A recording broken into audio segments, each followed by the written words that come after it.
Today on Talk About That, John gets hauled into a parent-teacher meeting over saggy pants. Meanwhile, I pick the absolute wrong person to sing to at a show and start a hip-hop group in Bolivia. Also, a conversation about altered memories and the tendency to make ourselves the hero of our own stories. Today's episode is not sponsored by Frontier Airlines.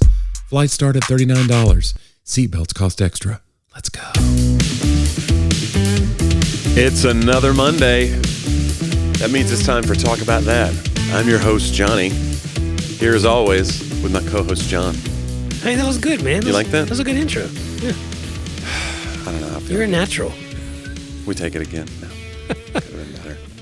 I want to know. I wonder if the audience feels that your enthusiasm. No, they don't feel. You don't think they? I think I'm kind of like I'm the guy who sits back and waits for you to say something dumb and I can comment on it. So I don't want to put myself out there.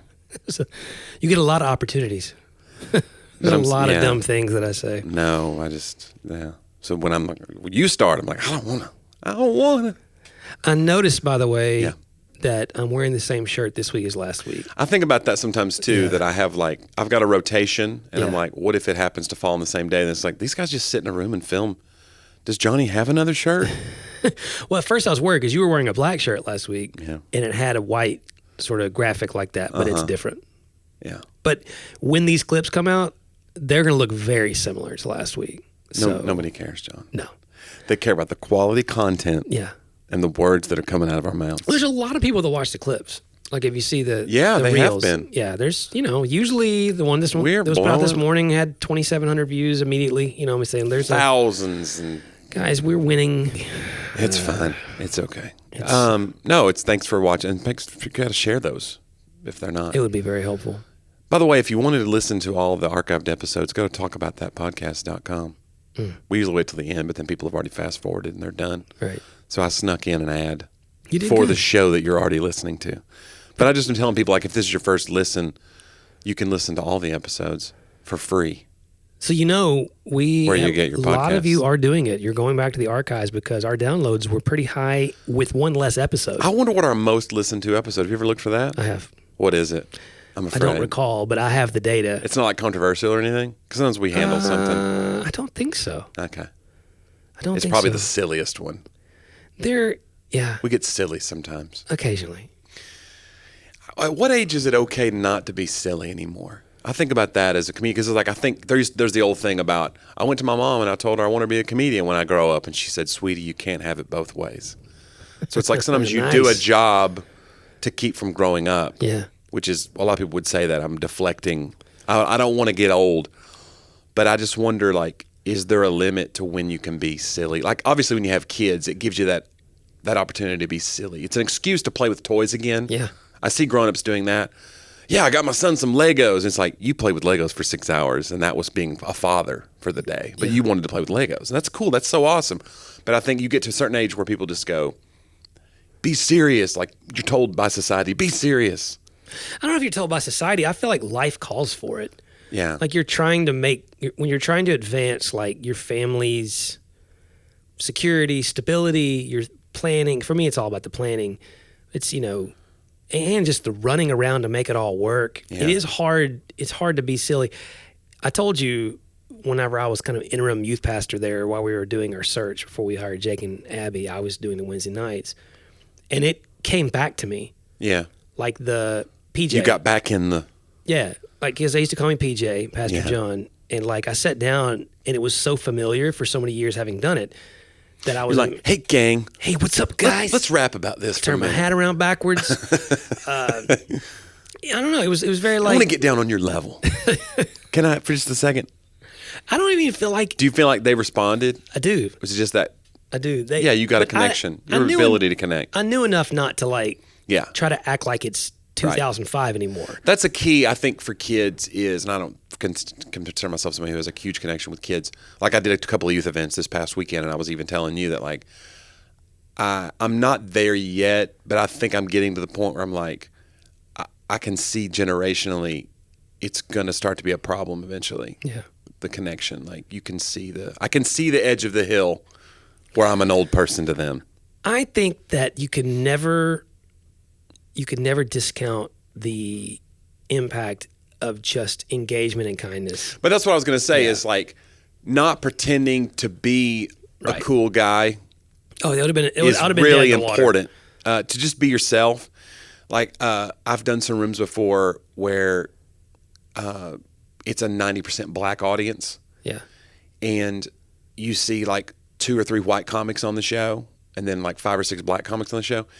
And the white comics that go out there and try to be like, hey, they doing what they think a black audience wants to see. Right. They never connect. Yeah. And meanwhile, like my buddy Brian Bates has clips of him doing like black rooms and he'll go out and just be the nerd. Like he's just a nerdy guy, a hapless white guy. And they eat it up.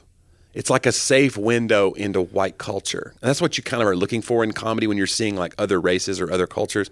It's like, I want a safe window into your culture. And sometimes you want them to prove to you that you are what they think you are. Sometimes they want to see like, oh, I had no idea. You want to illuminate some other things they might not be looking at or how we're the same and how we are different. But and all that said, it's just interesting to see. I've been able to win over audiences of other cultures sometimes because I can sing.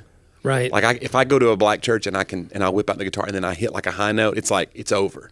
It spans the culture. Yeah. Sometimes though, it's important not to try to be cooler than you are. And I think that's true of youth too. Like if you go in and be like, hey gang, hey fellow kids. And to be clear, when it's like the Steve Buscemi meme where he's got the skateboard and the hat. Right. How do you do, fellow kids? To be clear, when I said that it worked, it's not like you've accepted the position. Well, you are now. I'm saying that my expectations. Like the fact that it didn't crash and burn. It was just a few kids in a circle, which is way harder. You got through it. Yeah, it was like, I think that they had a decent time. You know, I think I navigated the distractions that come in a small group circle. But you're right. Care and kindness, like it's the thing. Just people being seen and heard. Yeah. And I don't mean that in a manipulative way. I mean, like legitimately, I remember there's always kids over the years that the room is ignoring. And I see them, which I'm not the most observant guy. I'm really not, but maybe that's the shepherding side. Yeah. I don't want anyone to be to feel as if they're not seen. And I remember doing classes. There were larger classes where I'd come in, you know, when someone else was the youth pastor or whatever, and I needed to sit in for a few weeks, whether they're on vacation or something. And there'd be that kid that you could tell the other kids had been conditioned not to listen to, for whatever reason, you know. And you know, and you'd let that kid preach. You're like, hey, I need you to fill in. I'm going to give you this apocryphal book, and I want you. But no, I think just like getting everybody. You don't tell everyone, hey, stop and listen. That's the worst thing you can do. Yeah, right. Now you're making that kid have a worse time of it. But what you can do is if that kid starts talking, you lock eyes, and it doesn't matter if the whole group's talking around you because they're still taking their cues from you. You lock eyes. And you listen all the way through. And if the other kid starts talking to you to the side, you don't even acknowledge that they're talking. Like, I'm going to give the respect of this completely. And then, you know, obviously respond. And it would cause all the other kids to, well, what is he looking at? And they would turn and start listening then. And then have some sort of response. I mean, Well, you were a substitute teacher for a while, too. You were an actual teacher, but I'm saying you subbed for a long time, too. That's a hard job. And that's a different thing. Because, you're walking into an established culture. Right. And you don't know the rules of it yet. Dude, when I had my classroom down for a year, by the time I was a second-year teacher, all my lesson plans were done. Right. All the kids coming up already knew kind of in the school, because I was in 8th grade history usually. So the 7th graders already knew, they'd seen me, and they had friends in 8th. They kind of knew, okay, this is what you expect. Everyone has their place. But yes, a substitute, oh my gosh. You walk in and they're trying to kill you. Like they want to take you down and create chaos. It's a chance for you to kind of establish dominance or be like, you can make yourself a folk hero that day if you razz the sub. Yeah. If you're that kind of person, you're like, this is where I make my mark today, gentlemen. Yeah. I remember the story that I always remember when I was in school, and I wasn't there when it happened, so it's one of those stories you never know if it's an urban legend. But I was out sick. I was out sick a lot when I was in school. I had really bad asthma, and I was really depressed a lot as a kid. So I missed a lot of school. I missed probably 30 days a year of class. But I was out one day, and they said, we had a sub. You missed it. And the sub was blind. And so they decided they would, when they found it out, this is Mrs. Wilson, and she blah, blah, blah. And they introduced her. Now, Mrs. Wilson is blind, And she comes highly recommended, blah, blah. And they introduce her to the kids. And one kid gets the idea of like, I know what we're going to do. No way. We're going to turn the lights out on this lady. We're going to have class in the dark. And so they did. And so they start having class. And then she opens a little whatever. She's got like a lesson plan in Braille or whatever, I guess. And then she goes, do y'all want to turn the lights on before we get started? She heard the buzzing stop. Wow. So she was listening for the ballast. I was going to say, if she's she was so aware teacher, she heard a kid whisper, turn the lights out on right. this. Yeah. But there's no way she's not a pro, like ready to go. Yeah. Like, you don't make it to that. And again, I have no idea. That's just one of those stories where you're like, and she shut us all down or whatever. It's like a crazy, she's a ninja. She had her extra sensory, you know. Yeah, you got to think if you're willing. Somebody throws something, she catches it or whatever. You know? If you're willing to go in, Van, to that situation, you got to know what you're, surely you're going to, like I remember Laura and I were engaged. I was a senior. I may have still been a junior. I needed some extra money. Because, you know. Right. Trying to engaged senior. I'm still a student. I'm working for my dad in the summer some. Going home on the weekends some to mow with Dad's company. And then I was doing summer camps, which Johnny, they don't pay a lot. But I was preparing for youth ministry. People take advantage. Christians take advantage of other Christians in untold ways. Well, like, hey, you're trying to cut your teeth in ministry? Come out and do our camp for $12 and some pizza. Oh, man. You know. You and I did some camps for. And we've done it too. I mean, there's times when you were doing ministry, you're like, hey, you're good at guitar. Come on over or whatever. We've exploited. Well, just because you have, that's not exploitation. Just because you have a gift doesn't mean you deserve to be paid for it. No, it's true. I guess you're right. That's probably especially if you're in your own church. Yeah, you're God, right. see, you've changed. You should teach people to serve. You're right. You call it being exploited. I think there's a line. There's a line though when you know, like, if it's a camp from out of state that's not your people, and you're like, come on, I heard you. Listen, I've led worship in this church for 18 years, and it is not my job. No. In fact, when he hired me, he said, whatever you do, don't sing. He should have said that. When he hired me, he said, hey, listen, I just want you to always be able to be focused on youth, and you don't have to worry. I know you've always done both, but we don't want to overload you here, so don't worry about it. Like 2 months in. Overloaded you. Well, I had this feeling. I'm just going to say it like that. I had this feeling like I'm about to be asked to do this. And sure enough, he asked. And 18 years later, I'm still on the team as one of the leaders. And you know how much, so to your point, like. You've led and then preached the same. Oh, many times. Yeah. In fact, I used to put try to avoid avoid the guitar, that. pick up the other, just put on the other hat. I don't have to do that anymore now. I'm going to put on my preacher hat now. I'm going to get down on your level. I'm going to, can we stop for a second and can we exegete? Anyway. Can we turn on these lights first? It'd be a great thing to do is go in and pretend to be the blind teacher just to establish dominance. Nice. You know, you put the dark glasses on. And then act like you're looking forward and the kids over there doing something. You're like, hey, but you really can see them and they don't know. It'd be amazing. They'd be like, she's unbelievable. Oh, wow. Yeah. That's a great idea. Uh-huh. Heck, bring a cane. Uh-huh. You know what I'm saying? And then like you just whack somebody with it if they get out of line. How did she know? I was gonna say, you get so angry that you suddenly just run towards them or whatever. And they're like, wow. Like if we mess with this person, it doesn't matter what their limitations. Man. Well, I mean, we're not encouraging people to pretend to be disabled. No, I thought I had to edit all this to establish I feel like there's dominance over team. I just feel like as someone who felt helpless as a teenager and still feels helpless around teenagers as an adult. Yeah. I'm looking for an edge here. And if I got to fake a weakness so that I can get in and then be like, no, you thought you had me, I'll do it. I don't care what it is. You know what my technique was? What's that? So number one, you can establish dominance with fun. Yeah. Or now it's hard, again, at my age now. Well, being funny is always a secret weapon. But they have to get it. Yeah. And you also, at this day and age especially, it would be hard for me.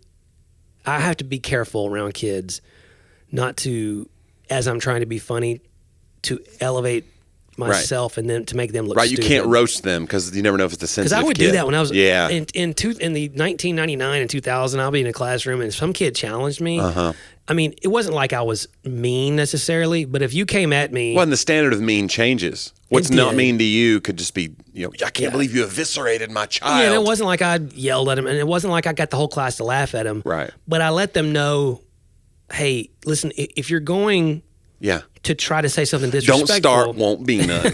I don't know. I'm really dancing around. I do remember I had a meeting one time Oh, I'm getting deep now. Oh, go. So, I mean, I was teacher of the year, Johnny. Okay. Okay, so things went pretty well most of the time. All right. Hey, look, do you have the plaque still? I don't think I got one. What? Isn't that weird? And so I remember when I got pretty comfortable in the classroom, and I was a youth pastoring too, so I had that smart aleck side, Uh-huh. And I would tell stories like, what I would do back then, you remember this? I would open every class, because my dad used to do this. It was a public school. I would take like a Living Bible or a New Living Translation and just pick a proverb that didn't mention God or anything. It was just literally an ancient proverb, just an ancient principle. And I would do a little just life skill lesson out of it. Read something. It didn't have to just be the Bible. I would do a little, Right. hey, because school should be about more than just education. Like, hey, this is what it's like to, be responsible. This is what it's like to, be a good friend, those kinds of things. And I would say, but I was a history teacher, I'd be like, hey, and those are your words of wisdom today.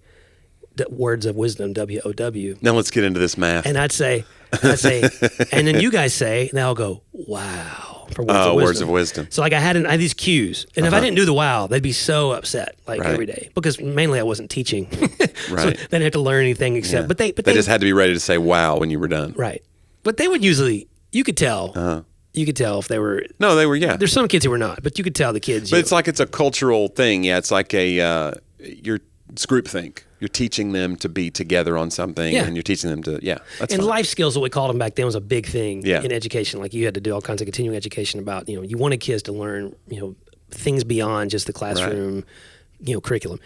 And so I kind of had that rapport with them a little bit. But I remember there was a kid.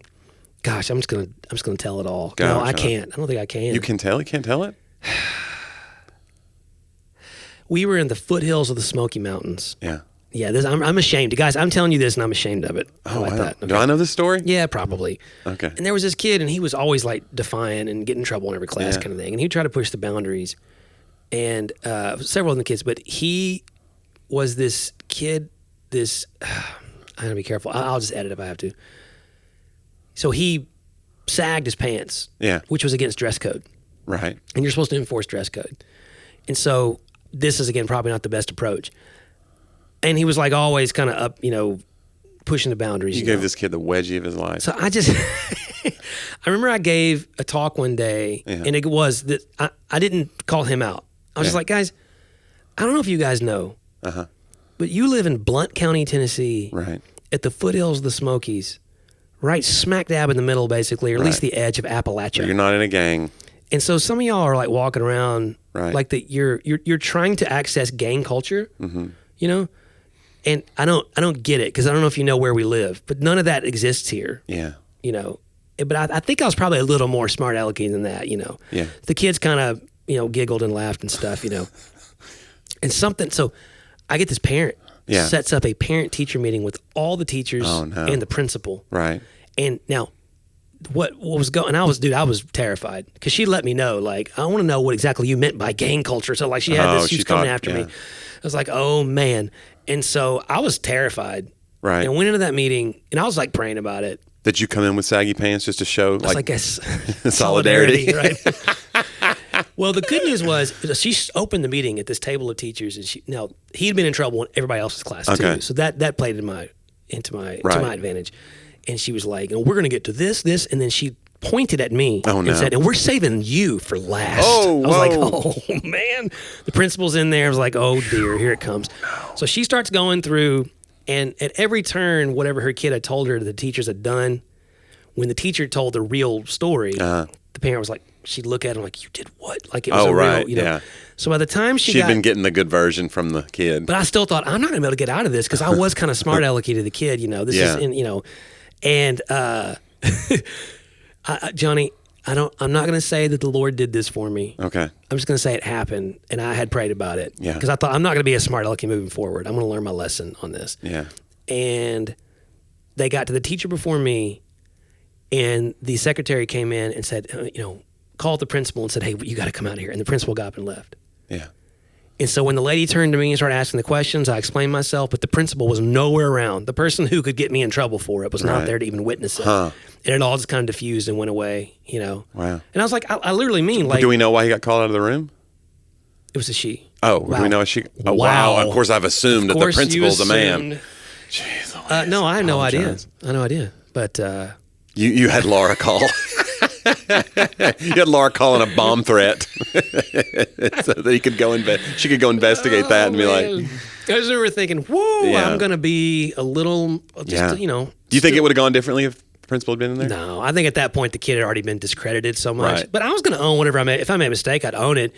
I was like, well, we do have a dress code, for, and we do discourage. Yeah.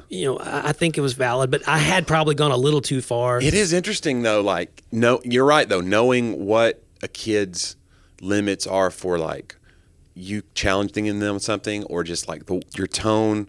Because, you got to deal with the parent. Like, that's the hard thing is parents. We're growing up in an ever more sensitive parent culture. Oh, if somebody said that to my kid, I'd be down there in a heartbeat. Right. Yeah. If somebody said to Sadie, pull your pants up. No, if they reinforced dress code, that'd be fine. Yeah. If they tried to ascribe something to it, now, I don't know what the sagging pants, what the real, I was making assumptions about the school system's reasoning behind the policy. Okay. Yeah. That was my mistake. Okay. Yeah. So like if they were enforced dress code with her and then make some assumption or insinuation about her character. Right. Or about her actions. Yeah. I mean, with a girl, it'd be more likely to be like, you're wearing shorts that are too short, or I don't want to see your belly, or I don't want to whatever. And you're gonna basically like slut shame them or something. If you body shame her, I'm down there. And so, hey, if that kid's listening, I'm sorry I don't remember your name, but I'm real sorry. I was just a kid myself, Jonnie, and it's too no late. Excuse. That kid's That was the beginning point of them going completely off the rails. Well, and that's when I probably really learned. You know that person today. As no, it needs to be like Lil Wayne. Maybe you've heard of him. Heard of him? Would it be great if it went on to be like a famous rapper and he really is? Oh man, I'd eat those words. That'd be amazing. And now, guys, you're like in the liner notes of his CD. And what's crazy is, I don't know if I'm going to keep this story or not. I could care less about sagging pants. Like I didn't really care then. I was just trying to enforce the culture. And the kid was mean all the time. He was coming at everybody. Right. So I just wanted to put him in his place. Back to the original. I wanted to take control of the classroom. Well, with me, when I used to do comedy shows for a lot of youth, I used to do a lot more youth shows, and I did a couple at schools, Christian schools. They'd say, "Hey, we want you to do our chapel. We're going to bring you in. The kids will love it. We've had it before, but a couple of times we've had comedians before. They'll love you." So I go in, and back then, I'm basically a substitute teacher because I'm walking into a culture I don't know anything about. Right. I'm trying to win over an audience that I don't really know. I just know here's some generalities I think will work here. But I would do specific things back then. Like I would do songs, and there's one parody song I would do, and it was my big closer, and I would go out into the audience on verse 2 and find somebody. And it was usually an adult. Yeah, I remember. Yeah. And I would sing a verse to them and I'd be like, look at me when I'm singing to you. And I would kind of embarrass them. But it was always like the pastor who would sit on the front row, or it'd be a school administrator. Do you rub your finger through the pastor's hair and stuff? Oh, yeah. Sometimes? I would tassel their hair, and I'd be just obnoxiously like in their face about it. Well, I did this school one day, and so there was no administrators or school, like the teachers all stood in the back and was like, let's see how this goes. They were doing that thing. And so that's bad for two reasons. One is kids need to see teachers and administrators laughing at the edgier stuff because they know it's okay now to laugh at it. Right. And the other thing is there was nobody for me to pick on. Yeah. So I picked like what I thought was like a big football player kid. Oh no. So I go over to him and I do the verse and blah, blah, blah. And I was like, and it was going well and whatever. And then at the end, like I got an email, one of the only emails I've ever gotten. No. I got an email saying, "Oh, we loved you," and blah, blah, blah. Just so you know, though, the kid that you picked was like really like just destroyed because he got picked on the whole rest of the day, and it's a kid who's really shy. And I was like, I picked him because I thought he was like a Letterman jacket kid who was like the high school quarterback.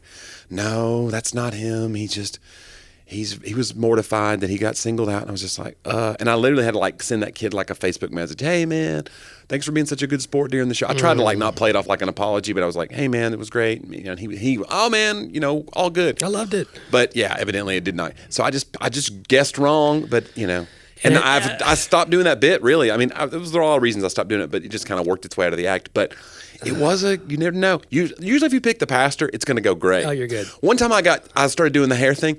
And it was the pastor of this church, and he had the cool, like, spiky hair. It was back in the frosted tips. This was, early 2000s. And I got a laugh so big that I thought, this is not this funny. I literally checked my fly.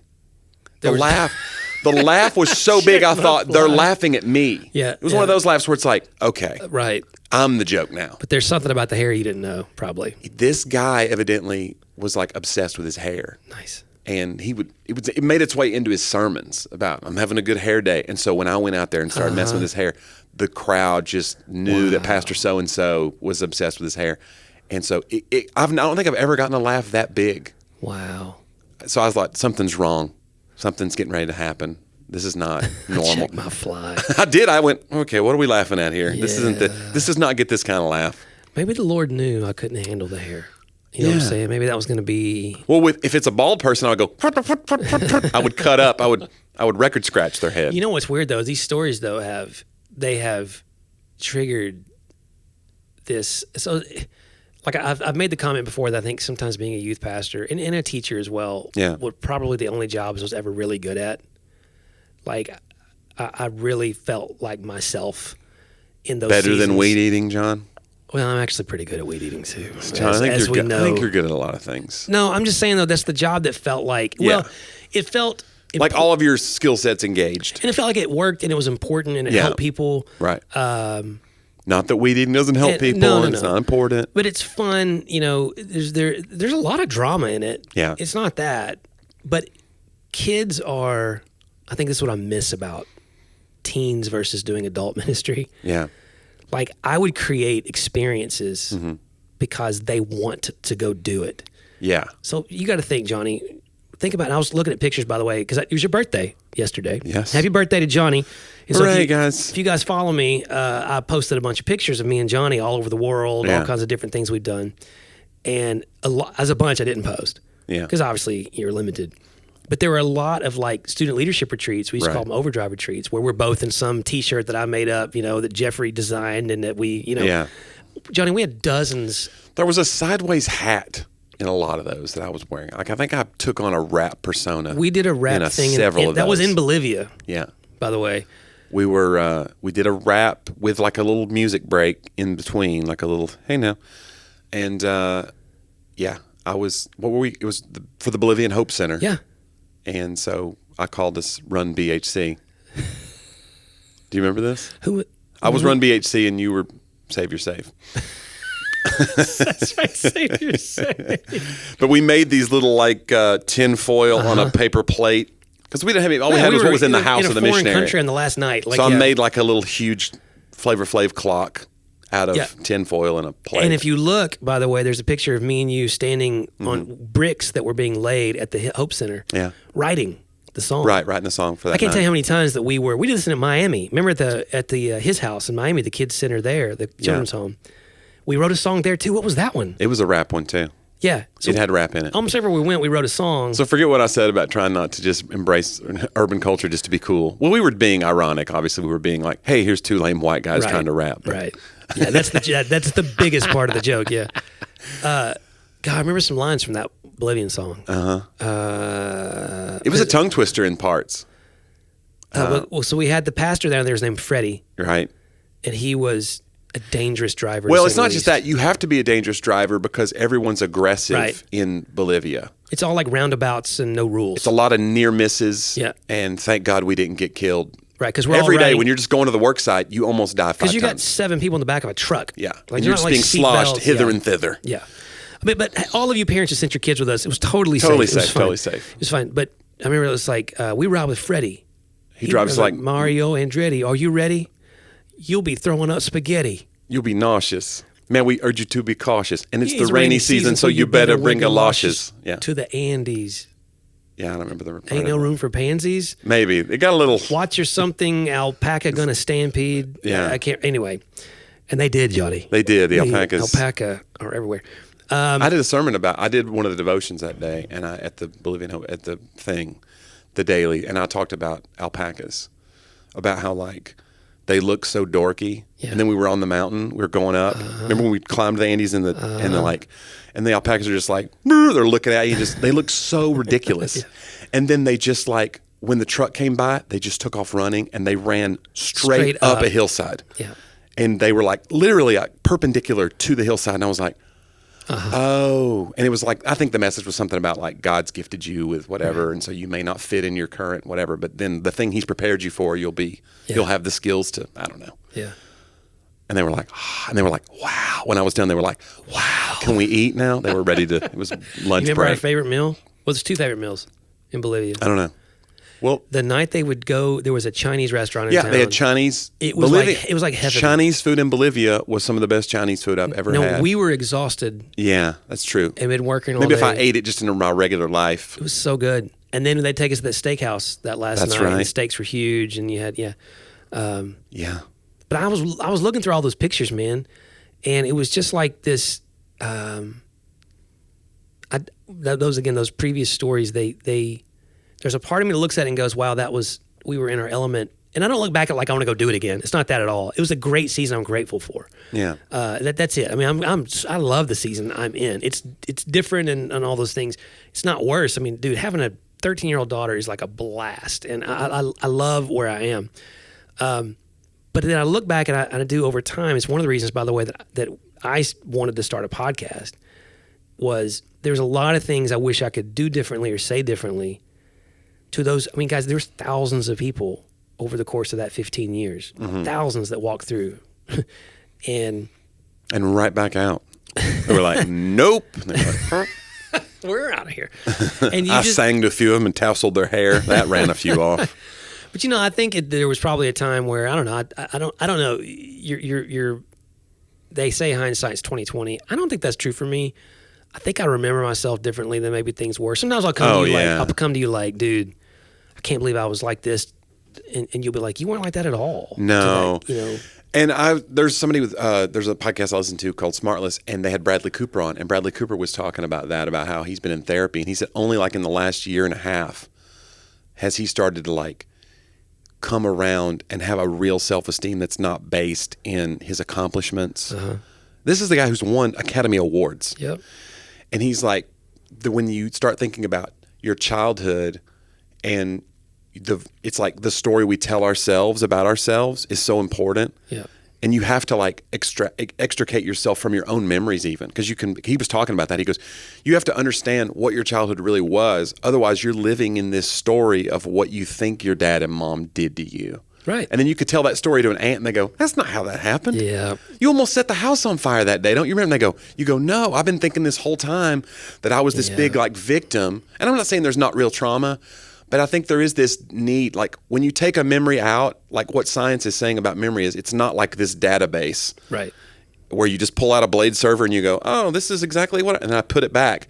When you pull it out, you've altered it. A little bit. You color it a little bit more, and you put it back, and now it's locked in, and you can keep. It's like by handling it, you're messing with it. Yeah. And so I think you have people who constantly live in this version of themselves, and until you kind of figure out what is the real narrative of my life, especially if you become a parent, you don't want to. You're so obsessed with not repeating the mistakes of your parents or whatever that sometimes you forget to give your parents a break. Yeah. Give your parents a break sometimes. Well, that old I forget who said that quote. People don't remember. They don't remember the words you said. They remember the way you made them feel. Maya Angelou said that. Yeah. And I think that sometimes if I am counseling someone, and certainly in my own therapy, there's that sense of what they're remembering is accurate to them because of the feeling. Yeah. Especially feelings of shame, fear. And if someone was very angry, if it's, and I was a sensitive kid, and you were too. So there are things I remember that stick out to me, probably because of how I was made more than what the adult in the room did. Right.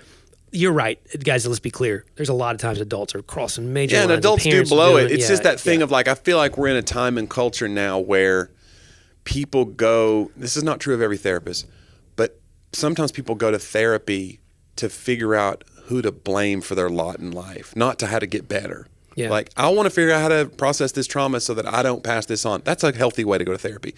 To go to therapy and be like, who do I blame for this? And how do I get the people in my life to figure out how to work the way around my issues rather than make my issues better? Like, I see some of that now in therapy culture. And I'm a little bit like turned off by that, like not willing to do the work, but just do the work of blaming. Sure. like blame shifting. There is real trauma, and that's the hard part, not knowing like what work are we really doing, and I don't know. Well, 12-step recovery, at least, and that kind of work, that's what's so like radical about it, is about step 5 and 6 and 7. Once you've inventoried all the people, and one of the things you inventory is harms done to me. Yeah. And I think a lot of us, the work we do kind of stops there. Yeah. It's so key. We're not dismissing it. I'm not downplaying it. Like, I think it's super important. And there are some harms that are so traumatic that, I mean, they are life shifting. Right. The person doesn't need necessarily, even if you forgive them, they don't need necessarily be in a trusted advisor in your life anymore. No, right. I mean, that's understand that's the difference. okay. The difference totally between okay to walk amends away. and forgiveness and reconciliation are also key. You have to still learn to establish boundaries. Yeah. You don't owe, yes to all those things. But then another part of your inventory is harms done by me. Right. That's a tough one, right? And they often cross. The two things cross. Right, because you could be in a fight where you're both in the wrong, and you got to own your part of it while not owning their part.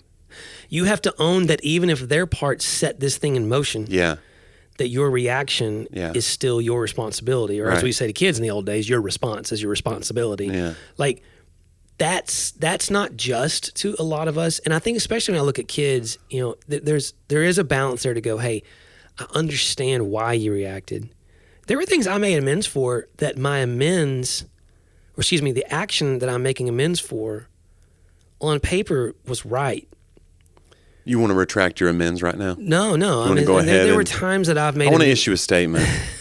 Those of you who made amends, there were times I made amends, and I get why I did it. If I told you what it was, anybody listening would go, well, that's a reasonable, even maybe right reaction. You had strong. But what I was making amends for, and this is where the faith part comes into it. Hey, I know where I crossed into anger. See, the Bible says, be angry and sin not. Meaning, like, there's an anger that we all feel. It's a human emotion. And I don't think sin means, like, don't react. I think there's a sin of, like, I wished harm upon you in my heart. You're saying this to me. Jonnie, I think you know why I called you here. But, like, I took a twist, didn't it? It did. Like, that I wished, like, I think that's the right. I took vengeance in my heart instead of letting, and that's the real, like, offensive part of it all. This is the thing that affected me the most of all recovery was this. If I really believe the gospel, then every sin, all my sins, past, present, and future, have been forgiven, right? Yeah. So that's just great news. That also means every sin committed against me by other believers, past, present, and future, have also already been forgiven. Which we want to be less generous about. Right. Yeah. So, like, if you hurt me in the past, you've already been forgiven for it. And if I hold it against you, then it's really just the gospel 101. So what Jesus said, I don't think it was like we make it into a rule. If you don't forgive, you won't be forgiven. Yeah. I think what he's saying is, like, you can't receive the kind of forgiveness I'm giving if you don't understand how it applies to everyone else. You're kind of playing God because you're saying, like, God, I know you forgave them, but I know best. Right. I know to hold on to this grudge. I know that the sin that I have committed was enough for you to be tortured with the worst torture of all of creation and hung on a cross, but you don't know what they did to me. Yeah. Like, so you have to then go grapple with the actual cross. You have to, like, grapple with what actually happened to him. Do you really believe that happened? Do you really believe that your harms committed, justified his crucifixion? Like, or do you go, well, yeah, but I'm not that bad. So it starts kind of unraveling all those, I'm not that bad. I'm not the murderer. And you go, oh, actually, no, I am. And so it was freeing and also offensive because you're like, but it doesn't mean, again, we let the abusers, or doesn't mean we let those who've hurt us off the hook. What we say is, like, okay, that's now in God's hands to deal with, the judgment of it. And it's so freeing. Now I can go, I make amends to you for my angry reaction. That doesn't mean that I don't think what you did was completely, irreprehensible. We're talking to me again. Again, I'm looking at Jonnie. It just means that I'm not demanding the justice anymore. Yeah. That your negative action towards me demands. I'm going to leave that in God's hands. And it's super offensive because God may not punish you in the way that I wish he would. Right. But I have been forgiven. So I don't know. I do think like, it's where those steps overlap where you're like, I got to make amends and I got to forgive people, but I got to make amends too. Yeah. You're owning your own humanity, and it's hard for people to do because you want to be the hero of your own story. It's very important. Yeah. That narrative that you tell yourself about yourself, it defends all these, like I was talking with Elias Dummer, who I had lunch with, and he was fascinating, and he studies all this stuff about sociology and the human mind and how we work. And he's read all these studies, and he read one that said that what they're learning about human thought is we think of ourselves as kind of like the president of our actions and our thoughts. Like, I'll decide to say this or do this, and I'll rubber stamp this. Yes, do it. And he goes, what we're finding out, what we really are, is more a press secretary. We're defending things that we already are doing. Like, have you ever gone, there's chocolate cake in the fridge, you don't need to eat that cake. You've already eaten that cake in your mind, though. You've already decided to eat it. Yep. So what your press secretary mind goes, well, I'll work out in the morning. Or, it's my birthday. I'm having some cake. So like what we think of ourselves as like this overlord of our thoughts and our emotions and our mind. And what we really are is we're Sarah Huckabee Sanders going, I know what he said, but he didn't mean it. Right. We're defending it as though like we're playing defense all the time. Yeah. And in that we're the harmed party or we're the innocent one. But really it's like, we know what we're doing. We're spinning, we're masters of spin. Yep. We are, John Steinbeck, by the way, said, no one wants advice, only corroboration. Like that's the idea. I am trying to get someone to help me justify what I've already. We've all done it. We go to that friend and go like, should I invest in this? And you wait until you hear the person go, do it. Yeah, man. If you already have decided you want to do it, or like, it's cool. Like there was a thing that about running, and it's about like they're learning now that running is bad for what they call the vascular age, your age of your heart. It's bad for men. They did this huge study about it. And I'm like, and I just skimmed it. I was like, I wonder what they consider like a runner though. Like, if running 3 times a week, like I may do, a couple miles, 3 miles, that's not what they're saying. So I'm already like, without even having read the study, I'm already making this like, they don't mean me though. Or if somebody goes, well, you actually need to eat this many calories to be healthy, and this is like, you need to limit it. And I go, yeah, but I'm an outlier. You don't know. Like, I know sodas are bad for me, but I'm always in my mind going, yeah, but I mean, I've had no issues up to, like, I'm making a defense. Yeah. And I'll find somebody healthy that drinks sodas, and I'll go, look at this guy. Yeah. So you wait until you find corroboration. Yep. And that's even if it's the one person in a million, See, and I think those of us who have an inner committee that's constantly critiquing all that we do. Yeah. I don't know. That goes back to, again, You're making an outward committee until you get the right. Right. It's like you find the one juror that's going to hold on and hang the jury. I don't know. Maybe he's innocent. You're like, well, actually, there's a mountain of evidence that he's not.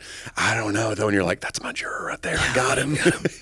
Well, I was on a call with some former pastors this morning that we meet every other Thursday morning. And we were talking about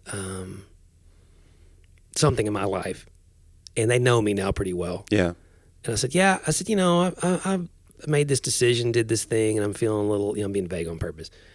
And one of them goes, John, I think you should completely condemn yourself about that. Like, you just need to make yourself feel awful about it. And they all kind of laughed. I said, well, finally, someone has agreed with my inner committee. We just keep dismissing my inner committee as if that they know nothing, but I think they sound pretty smart, So there's just like this, I think you have both sides of it. I don't think there were times that parts of me felt like the hero or wanted to be. If I really am honest, if I go back and sit in the chairs of those seasons, it was hard. And like kids are going on a trip next week. So I was talking to Jake about, hey, I can remember driving buses and vans and like the weight of the people behind me. Yeah. And anytime I did it overnight or anytime I did any kind of thing, there's always that weight of it. But then you get lost. If I could just get there, then you have this kind of feeling of relaxation. Okay, the kids are safe.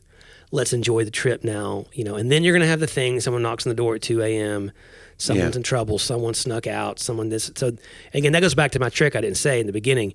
I would in the classroom and as a youth pastor, and it wasn't hard. I sometimes really meant it, but I knew in order to keep control, there's every once in a while I needed to just suddenly look like I was nuts. Right. with Freak anger. out. Go bad cop on 'em. Yeah.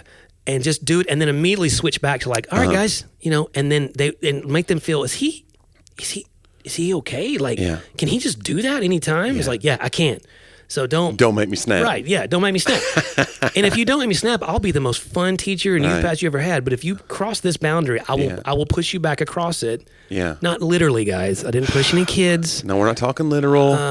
We're not talking about a literal weight behind him when he's driving the bus either. No, he wasn't driving kids to fat camp. This is it's a metaphysical, like a... Wow. You held that when I said it. You've been holding it and I set you right up with literal. You did. Wow, that worked. That's Kids, I feel your weight back there. I'm going to need y'all to switch places. We're going around a big curve. Could you guys all switch to one? Yeah, that's funny. But I think that there's that, I look back at it and go, it was what it was and it was great. But I want to say again, and this is part of the amends. If there are kids who ever hear this, like, I recognize that I might not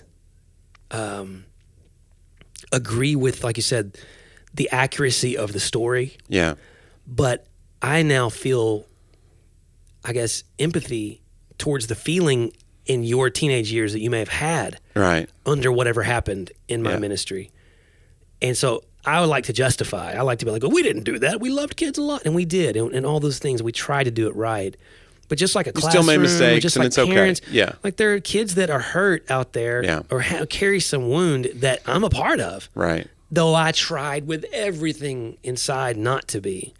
And I think it's just okay to go, hey, listen, I apologize. And if you ever want to call and talk about it, I'm willing to listen. We need a hotline number to go across here. If you've been damaged by John Driver. You can email me at john@johndriver.com. That's fine. Yeah. And I'll listen. You may be entitled to compensation. Lord, I hope not. Because there's not a lot entitled of to an apology. That's good enough. But I think to say, now here's the thing. There are people in life that I know feel things about me. And in my old days, I would have apologized every time to try to bring peace. And recovery also taught me that sometimes I was enabling a negative thing in them and actually hurting them worse. Right. So I'm pretty willing to go, let's really look at, if there's a harm I've caused, let's really, really look at it. There's like didn't Martin Luther King talk about like there's a negative piece that's like just the status quo. Right. Instead of like a positive piece, which is justice. Right. Dealing with it and going, hey, listen, you're not going to like this. Right. It's like when they go to clean out a wound. It's like, this is going to hurt. This has already like it's infected, and I got to get in here and scrub it out, and this is going to be awful, but it will not heal properly unless I do this. Well, when I became a boss, which is, by the way, I think that particular word, my least favorite part of adulthood, and I don't think I'm a bad boss per se, but there are times I have to make decisions, and I just want to apologize because it hurts people I care about. And then I also have to recognize this is the real world, though. Right. Like it's part of being a boss. There are things I have to do in this situation to protect people in this situation. I have more than one person I have to think about. Yeah. More than one situation I have to think about. I think you think that you're the boss of me, don't you? Jonnie, I'm not apologizing. Are you getting ready to have a hard conversation I'm with not me? apologizing for being your boss. And, Jonnie, you're fired. Let me just say, who started the podcast today? I think that's a little usurping going on. Usurp is a weird word. Yeah. It sounds like usurping is what you're doing. Yeah. Hey, bro, how dare you usurp me? How dare you try to use syrup up in here? Yeah. I mean, use syrup. That sounds like you're going to use Usurp. syrup. You pour syrup on whoever you're trying to overthrow. Hey. It would work. I would love to be usurped. If you were trying to overthrow, like a coup, a coup is another great word, which is like, right. Sounds like birds are taking over the Capitol. But you go in there and you pour syrup on the whatever. Now he's sticky. He can't move. Or he loves it. That's he's true. licking his arm and stuff. He gets diabetes. Now he's easy to conquer. It is a long play. Yeah, you're gonna. Hey, thinking of taking over the country? Use syrup. Use syrup. Throw a little butter on there. Brought to you by. Yeah, talk about that. We would also like to say that we did not endorse the overthrowing of the government by use of any condiments. No, anything. Don't use syrup. Don't use. Is syrup a condiment? You know what? Just how about we follow the laws and we go through the normal channels? And then we enact systemic change through the proper channels if possible. How about that? Have you ever thought about that, Jonnie? Think about that. That's the next. That's the thinking man's version of this podcast. Right.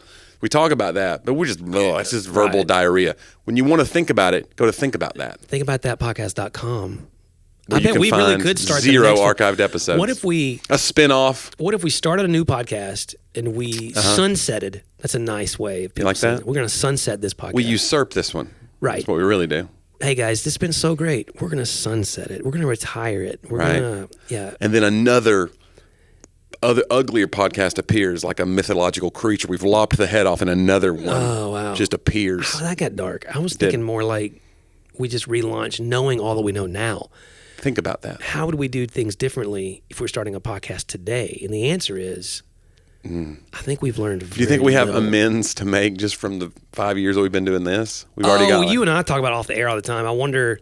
I've never listened. I don't want to go back. Now we have people who will listen to the first episodes and go, "We love this," and I'll be like, "Oh my gosh, I said that!" Like, there's no way to. Well, not everything can't age perfectly. I can't even watch 5-year-old stand-up clips. Yeah. Because my act is just different. I can't watch my old confidence sermons. is different. If I watch old sermons, I'll go, that was a good point. Also, your entire approach is completely different from what you do today. You know, like it's a very, by the way, you were in church Sunday, weren't you? I was. Who preached for 32 minutes? You did. 32. Yeah. I mean, guys, that's low for me, if y'all didn't know. That is. And maybe high for your pastor. We made it out of there so fast. I've been going pretty short, and I would like to be acknowledged for it. Because people are like, yeah, long-winded preacher. And then when you do it. It was like 11:14 or something you were done. I usually get us out by like 11:15 right now. And I don't know if it's even worth it. You know, if I'm not going to start getting credit for it, I'm just going to go back to my old ways. Listen, I can exegete a lot longer if you'd like. I did use a word. I used one term. The Christological hermeneutic. You did say Christological hermeneutic. You said it more than once. But I set it up. I said this. You set it up by saying it's a 50-cent phrase. It's the one thing I'm going to give you today for Father's Day. You can go home and show off at dinner. There was a little snickering though. Yeah, it was Christological hermeneutic. It came from me. I snickered. You snickered. Christologicalhermeneutic.com. It sounds very fancy. Well, I didn't make it up. Right, no. But it's reading scripture through the lens of not just like Jesus, but like all the things that pertain to Jesus. Like it's how you don't using that as your prism of thought rather than being like, okay, here's the God of the Old Testament, here's the God of the New Testament. Like saying Jesus is a through line through the whole story. Ooh, here's a scripture where I can justify slavery. Ooh, here's a scripture where I can justify abusing women. Ooh, here. Christological hermeneutic removes all of that because how did Jesus treat those situations? How did he treat people? How did he respond to God? What was his attitude, his disposition? If you know that Jesus is humble and gentle, as he said, come to me, for I am lowly and humble in heart. Anyway, gentle and lowly. You were like, I've already heard this once. I'm done with it. No, I've been trying to work Christological hermeneutic into everyday phrases ever since then. It's not working. Is it not? No. You just did it. Well, I did, but yeah, we're just referencing it. It's kind of like in the spelling bee when you say, use it in a sentence, and they go, spell the word. Yeah. Right. It doesn't work. Yeah. Those are my favorite old bits of yours. I need to bring it back. It's hard, though, because that's a bit where I need them to cue the sound effect. Yeah. And if they get it wrong, the whole bit, I'm just out there. There's got to be a tech way now where you can fire it from. I can fire it, and it'll clicker. Yeah. I don't know if a comedian has a clicker. No, I am a substitute teacher for real. I'm just hanging out there. Hey, guys, I got some slideshows for you. Like a picture of you and your bikini comes up, and you're like, why? I did use a picture of me. I did a homeschool, it was like a dinner. Yeah. These kids all go to like some play or something, and they come back, and I did comedy. It was like they call it classical conversations. They go to a fancy restaurant. Nice. Then they normally go to like the opera. But all those things were like COVID regulations were intact. So they were like, no, we're not wearing masks. So they invited me to come. So they came back to the church, and I did the thing. All that said, I was getting ready, and I thought, I was homeschooled my last 2 years, and we had like a prom kind of a thing like this. Yeah. And I have a photo from that, and it's me and my brother in suits. Oh, I've seen it. Rayon suits, and we have flowing mullets. Like down to past your shoulders. Glorious mullets. Oh my gosh. Like half a bottle of conditioner a day to detangle this thing. And it was shiny. It's like a horse's mane. And it's one of those photos, and I used it to kind of show, and I had them put it on the screen, because it's one of those photos I thought, I want to show them that like, this is the kind of stuff you think you'll never get over when you're a kid. And now it's something that I think is so funny that I want to show it to other kids. Yeah. And so it's kind of like, I want to get a laugh from this, and also here's a life lesson. Yeah. What you think is so important right now is not important, and the stuff that you think is unimportant is probably the biggest stuff, you know. But anyway, that's just one of those photos where I thought it was so embarrassing when, you know, as I got older, and when I became a comedian, I was like, I got to find that old photo. Yeah. That just shows you're kind of like, I want to find that vulnerability, that point of like, how can I show them that if I take myself down a notch in front of them, this will ingratiate me to them maybe a little bit. And instead they bullied you. They did. They were like, oh my gosh, this guy. They didn't listen to There used to be a comedian that had a bit about walking through. He had really bad acne as a kid. Yeah.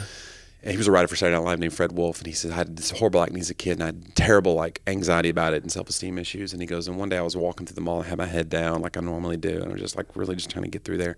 And I look up and I see a guy in a wheelchair, and he's got no arms and no legs. And there's a guy pushing him. And I was like, here I am worried about a few pimples. This guy's got no arms and no legs. And I remember as I walked past him, he looked up to the guy who was pushing him and said, did you see that kid's face? I kind of felt that coming. You felt that coming? That was good. Yeah. That's good. A little misdirection. And then really heartstrings. It really tugs. Do you think? Yeah. When you, that's the kind of. That's good. Just set them up and just clobber them. But anyway, we need to post that mullet photo. I need to post it on our Twitter account or our Instagram. You know what some of the... It's a throwback Thursday if ever there was one. You know what some of the kids are doing now, What's right? that? The boys have mullets again. I know. And they're getting perms. No, they're not. They're getting perms, Johnny. The boys are getting perms. I'm not saying it's good or bad. I'm just saying I feel it's like cyclical. It really does come around. That's going to be somebody's future. There are a few things photo. that have never come back, though. I've noticed like parachute pants never really came back. I think someone told me they saw someone in them the other day. Really? Yeah. Because I've seen like nylon warm-up pants, but parachute pants were different. They were. I really regret wearing them to school. Well, we had hammer pants. Yeah. You think hammer pants will come back? Like genie pants? I regret. You got room to put groceries in the crotch of those things? You know that whole thing you said you stand in the shower and you think back to middle school and you go, oh, that's what I do. When you say hammer pants, I'm like, ooh, because mine were purple. And I had like a purple, like. Mine were purple, It was too. like a Z Cavarici button-up rayon See, what's shirt. funny is we're 5 years apart. There's a chance that we have the same pair of hammer pants, and I gave mine to Goodwill. Oh. And they made wouldn't that be interesting? I bought mine at the mall, I remember. With my own money, I think. I wasted money on that. That's true. Would you get hammer pants at Goodwill? I don't think so. I don't know. I had a skateboard season too. See, that was Really? cool. Oh yeah, Vision Streetwear, Tony Hawk board, like Okay. that I could go back and be like, cool. You know, that's the grunge stuff still kind of sticks. Everybody's listening to Red Hot Chili Peppers, Right. you know, and Were you good at you know that? Were you good at skateboarding? Yeah, I was all right. I wasn't like a. Could you do a little ollie and a little I never ollied kick well. flips? Now back then the skateboards were only the backside elevated. Okay. Oh, it had a little rampy. Yeah, the front was just flat. Yeah. So now both sides for people when I see them, Yeah. I feel. But no, I mean, here's the thing. I could we would go skateboard down the road for a mile, you know, kind of thing, and go down the hill, and you know, I could. Then do you got to stuff. go back though. That's not. Yeah. No, I wasn't. I don't great. either. I was more of a great. motorized. I had a bike, but skateboarding just felt very unstable to me. Yeah. Maybe it's my center of gravity was wonky. We wore no helmets. I got a big butt. I just don't feel like a skateboard. I was always like, even when I was like, I look back at photos of myself in like high school and junior high, and I thought I was so fat and I was just like a normal kid, but I always had a big butt. Like I always had the butt where, like even when I had like a 34-inch waist, the pockets would like flare. Like the lizard you see the lizard running. I had those kind of pockets. Like I'd wear pants that fit, the waist fit, but my butt just made the pockets go fa-pow. Wow, I got a flare. I need a zip up pocket that just kind of hugs and you. See, I basically my entire life, my legs basically just go straight into my back. Like Okay. I don't really. No butt. Yeah, We need to meet a happy middle. it's. It would be a happy. I'll loan you some. Thank you. We'll share glutes, like a glute sharing program. I don't. Is that You know when I've lived this long. you don't want to? No. You don't want to inject some of my butt fat into your butt? No. Are you sure? I can tell you right now definitively that It was my birthday. it You said is the weirdest. you said whatever I wanted to do. It's the weirdest question that I've ever been asked. I feel like I'm going to edit this whole episode. I'm out. offering you a free gift. I feel It's fine. number one. I don't know what our blood types are. That's true. That's weird. Well, no, I'm not saying I'll do the surgery. What? Come on in. I got a shop vac. Like I'm not gonna just. I'm not gonna. Listen, at this point in my life, You're just. you're ready to just, Listen, whatever your butt is, that's what your I'm butt is. exercising. But you don't do like squats and stuff to try to get it? No, but you know what? You just told me the whole thing I'm doing right now with running is like bad for my heart. And that's one article. That's one article. What's funny is that the article said that the presupposition was that running was bad for women. Long distance running was bad for women, and they're showing that it actually is good for women. That it reduces their vascular age by like 8 years, and men can lose 10 years off their life. Like they said, they looked at men's heart valves and stuff, and they said they were way stiffer and more rigid than we thought. More now again, please, that it's the one thing I want to do. Can I just have? I don't think you can. I think if you read this article, it's going to be like people who run 25 miles a week. I'm running 12 to 15. That's what I'm saying. I think you're under the. You don't but count. You're making that up. Like you already said, you're just corroborating what you want me to. Yeah. I am. Well, think about. But here's the deal. What if you don't run at all? Now you gain 50 pounds. Now you're at a heart risk because. You see what I'm saying? Like you got to just choose your. Can I just get a pill? Like seriously, we're there. We're getting those. Give me the pill. Okay. I mean, I will still do some work, but you want to. What do you want the pill to do again? I want it to keep me from having a heart attack. Oh. You know what I'm saying? Like. Right. I want to. Can I just say this for a second before we close? Because this is like a thing.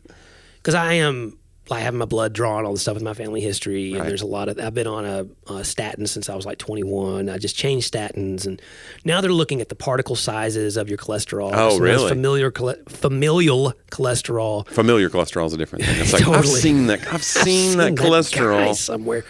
HDL, I see. Anyway, it could be different and affect differently versus small particles versus big fluffy particles, and so I'm having all kinds of. There's all kinds of new, sort of studies about it. So I'm in the middle of that, and I think I said to my doctor the other day, I was like, "Here's what I can't understand. When my wife was pregnant with my daughter, they were like, look, son, when a man and a woman love each other very much." I was like. I saw her face. Yeah. I saw her 3D face. Yeah. Like a video. She could look at me and smile and give a thumbs up. Right. And you're telling me you can't take any sort of imaging. You're going to wait to see if I start having symptoms. Right, before you can do anything. And I know I sound like a guy with a conspiracy, and I'm not. But you're going to wait till I start having symptoms and possibly have heart damage. Yeah. You're going to do an EKG to see if it sounds like it's working right. Right. But could you not just, I don't know. Take a picture of my heart. 3D image my heart like you can every other organ or a small human inside of people. Yeah. And I don't know, look at the valves, look at the stuff and tell me if it's working right or not. I could just lay here and you could do it. But instead, we're going to wait until something seems off. All right. Then you're going to go through my femoral artery with a risky procedure, an arteriogram, go up into the vessel to surely technology, right? Can you not just?